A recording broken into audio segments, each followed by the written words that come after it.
Sawadee Krap, I'm JP Mestanza. Today is Thursday, February 24. Welcome to Phuket Extra, brought to you by PVCPhuket.com. The Thai Meteorological Department issued a weather warning for all of Southern Thailand, including Phuket, Phang Nga, and Krabi provinces, as areas of possible heavy to very heavy rain for the next few days. The warning was issued yesterday and reissued today with a warning for residents living here in Phuket, along with Ranong, Krabi, Trang, Satun, Songkhla, Pattani, Yala, Narathiwat, Nakhon Si Thammarat, Patalung, Phang Nga, Surat Thani, and Chumphon provinces to be careful of flash floods, and for people living near coastal areas to be aware of strong winds. Wind waves in the Gulf of Thailand and the Andaman Sea are forecasted to be up to 3 meters high, and fishermen should proceed with caution, avoid sailing in heavy rain areas, and small boats to stay ashore. The weather warning is until this Saturday, and people can keep up to date with changing weather conditions and forecasts at the link below or through the PhuketNews.com. This week, Phuket saw a steady increase in cases of about 600 to as high as 1,000 daily cases this week. But the chief of the Phuket Health Office, Dr. Kusak Kukiatikun, is saying that nearly all new infections reported in recent weeks here on the island are patients suffering little to no symptoms, green patients. It's the same explanation that the PPHO and Phuket officials have been repeating for weeks, and comes as Phuket officials use a new format of report to inform people of the total number of cases, including foreigners who test positive on landing in Phuket and people who report themselves. Under the new format, total new infections reported have been tallying over 1,000 this week. And Dr. Kusak says, quote, "In the past 2 to 3 days, Phuket has had an average increase in the number of infected people, including by ATK tests exceeding 1,000 per day. But 95 to 98% of the people infected were green patients with few or no symptoms at all." However, Dr. Kusak made no mention of the recent rise in the number of red patients suffering serious COVID infections to 17.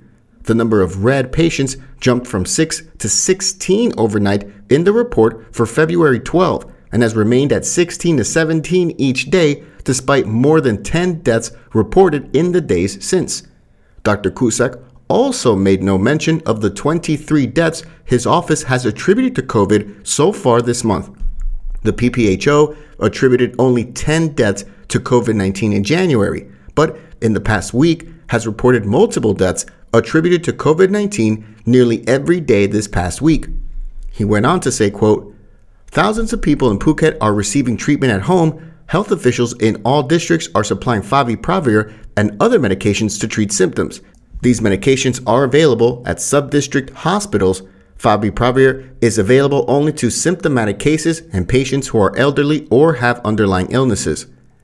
Meanwhile, looking at nationwide COVID figures, officials confirmed 23,557 new COVID cases around the country over the last 24 hours, a new record daily increase.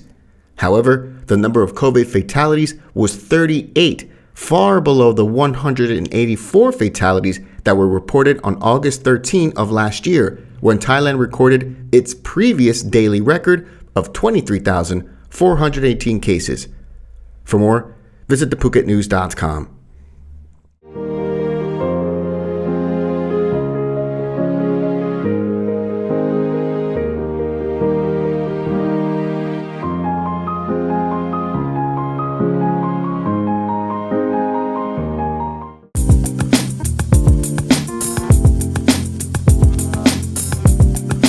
Quality guaranteed since 2012.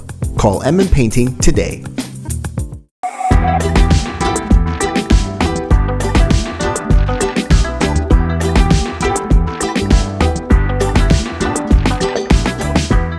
A bill that would criminalize torture and political disappearances has finally been given the green light by Thai legislators in Bangkok's House of Representatives, following a delay after delay, with the families of victims looking for any potential answer in unsolved missing persons cases. At least 86 outstanding cases of enforced disappearances in Thailand have been noted in the reports from the United Nations Working Group of Enforced Disappearances, including a high-profile case that took place on June 4, 2020, when a Thai dissident, Wanchalam Satsakit, was abducted in broad daylight outside his home in Cambodia's capital of Phnom Penh. Another case involving Somchai Nilapayjit, who went missing in March 2004, had also made headlines nationwide, as Somchai was last seen being dragged out of his car by 4 men in Bangkok's Ramkhamhaeng area, and while 4 cops were charged, they were all acquitted. Somchai was never seen again. Then there's the case of Porlaji Rakjong Charoen, known as Billy, an ethnic Karen activist who was helping relatives sue Chai Wat Limleke Akson, the former chief of Kang Krachang National Park, for setting fire to their bamboo huts and rice barns during a series of forest evictions. Billy was last seen in April 2014, but Thai authorities later learned through an extensive investigation that he was killed. His body was set on fire, put in a barrel, and dumped off the bridge into a reservoir at the national park in 2019. The draft bill, officially named the Prevention and Suppression of Torture and Enforced Disappearance Act, was originally proposed in 2016 and has been on ice for a long time. There was a glimmer of hope that it would be passed in 2019 until it was thrown out at the last minute during the final reading in Parliament. All this despite Thailand ratifying the United Nations Convention Against Torture in 2007 and signed the UN Convention for Protection Against Enforced Disappearance in 2012.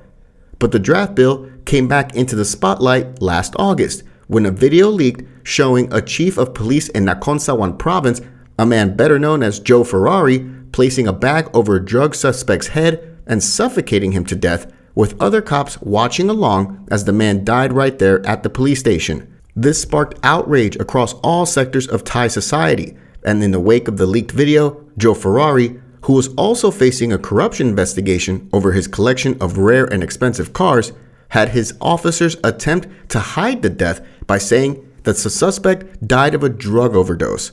Ankana Nilai Pajit, the widow of one of the men who have gone missing, Somchai mentioned earlier, helped lead the charge for the approval of the draft bill and thanked Thai MPs for passing it. The next step is for the Senate to approve the bill before it's formally announced and comes into effect.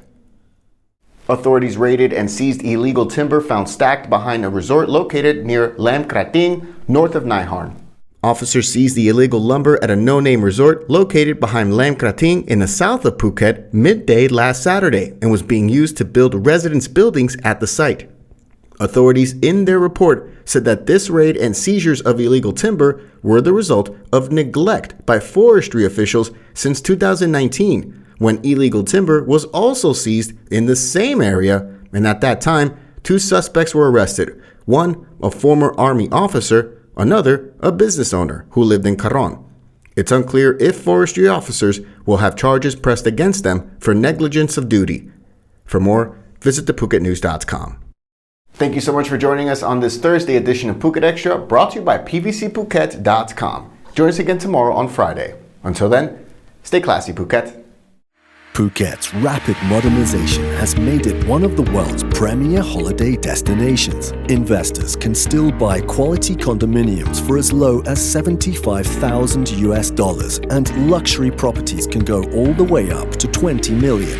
Condominiums in Phuket are a safe, secure bricks-and-mortar investment offering foreigners freehold ownership. Call or email Thai Residential, Phuket's #1 trusted real estate advisor, to find your perfect Phuket property.